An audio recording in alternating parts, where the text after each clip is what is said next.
ጽናትና ምህሩ አደጋ ደረሰባቸው። እንግዲህ ምህሩ ታግታለች። ናሆማ ይሄን ነገር ሲሰማ ነገሮችን ከጠበቀው በላይ መስዋዕት እንደሚያስከፍለው ነው የተረዳው። እንግዲህ ልጁም ሚስቱም ታግተውበታል።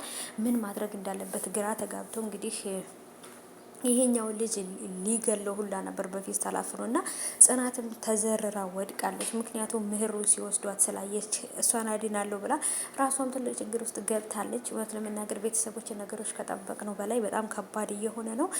ናሆም የእሌኒን ልጅ ወይንም ደግሞ የገዛ ልጁን ለማስፈታት ብሎ ሁለቱንም ሚስቱንም ልጁንም አጥቷል። ምክንያቱም ጀማ ወይንም ደግሞ የልጁ አብሮት የሚሰሩት በጣም እጃቸው ብዙና አንድ ሰው ሁለት ሰው ብቻ አይደሉም፣ በጣም ብዙ ናቸው።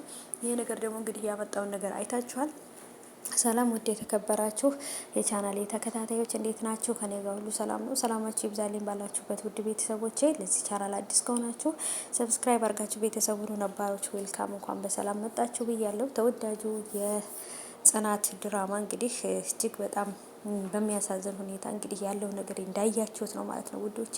ነገሮች ከጠበቅነው በላይ ካሰብነው በላይ በጣም ከባድ ሆኗል ማለት ነው። ይህም ነገር እንግዲህ የሆነው ናሆም ኪራና ሁሉም ያደረጉት ነገር እንግዲህ ነገር እነሱንም በተለይ ደግሞ እና ኪራ ይሄን ነገር እንዳለበት ቢያቅ ጭራሽ ጽናትንም እዛ በወደቀችበት ነበር መኪና ውስጥ የሚያስገባት ብዬ ነው የማስበው።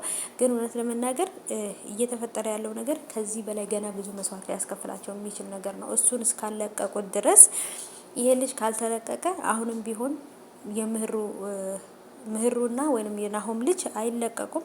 ይሄ ነገር ደግሞ ገና ወደ ጽናትም ወደ ሌሎችም ሰዎች ሊመጡ ይችላሉ ብዬ ነው ያሰብኩትና ነገሩ በጣም ድብልቅልቅ ያለና የተሳሰረ ነገር ነው። ስዊድም ከዚህ ነገር ጀርባ እንዳለበት ግልጽ ነው ቤተሰቦች። ምክንያቱም ስዊድ ባይኖርበት ይሄ ልጅ በስዊድ አማካኝነት ነው እዚህ ቤት መጥቶ ጆከርንና ሰኒን እያሰቃያቸው የነበረው። እንዳሰቃያቸውም የላካቸው ስዊድ ነው ማለት ነው እና ስዊድ ነው አይደለ ከዚህ ጀርባ ያለው ስዊድ ነው አይደለ እንደዚህ እንድታረግ ያደረገ ብሎ ሲለውም ጆከር ሲጠይቀው እሱም ደግሞ ስዊድን እኮ ገለኸዋል ረሳኸው እንደ ነበር ያለው ማለት ነው። ስዊድ የእውነት ሙቶ ቢሆን በጭራሽ ጆከር አይለቀቅም ነበር ማለት ነው። ግን ምንም አይነት የመሞቱ መረጃ በስልክ ተደውሎ እንደተነገራቸው ብቻ እንጂ እንደሞተ ምንም አይነት መረጃ ስለሌለ ነው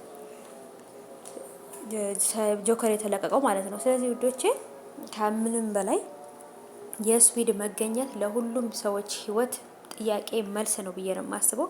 ሰኒ ማናት ምህሩዬ የልብ ታማሚ ናት ታውቃላችሁ። እንክብካቤ ካላገኘች ምግብ ካልበላች መድኃኒቷን ካላዋጠች እየደከመች ነው የምትሄደው። ለዛም ናሆማ ራሱን መቆጣጠር አቅቶታል። ህፃኗም ልጅም ደግሞ እንግዲህ በጣም የሚሳሳልሽ የሚወድሽ አባት አለሽ ምናምን ብላ እየነገረቻት ነበር። አባቴን ታውቂዋለሽ እንዲህ ብላ ነበር የጠየቀቻት እና እዛም ቦታ ላይ ልጁንም ሚስቱንም ማዳን አለበት ማለት ነው። ይሄም ልጅ እንግዲህ ካልተፈታ እሱንም እዛ ቦታ ላይ ካለቀቁት በቀር አሁንም የሱ ጀማዎች የሱ የስራ ባልደረቦች እኔ ከተያዝኩኝ እናንተ እንደዚህ አድርጉ ብሎ ሁሉን ነገር አሰልጥኗቸዋል።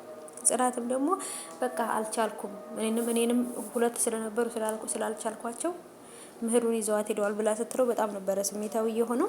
ሰኒም ደግሞ ከራኬብ ከህቷ ጋር እያወራች ነበር ከጆከርም ጋር ሁሉም ሰው እየተመካከረ ሀሳብ እየተሰጣጠበት ነው ያለው ማለት ነው። መጨረሻ ላይ አሪፍ ነገር ይፈጠራል ብዬ ነው የማስበው ማለት ነው። ሀባይቦቼ ምህሩም ትለቀቃለች፣ ህፃኑም ትለቀቃለች።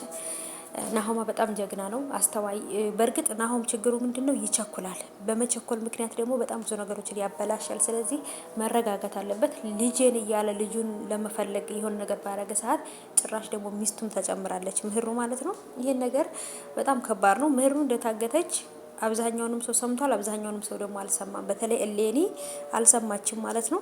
ጽናትም ትልቅ ችግር ነው የደረሰባት። በጣም ነው የደነገጠችው።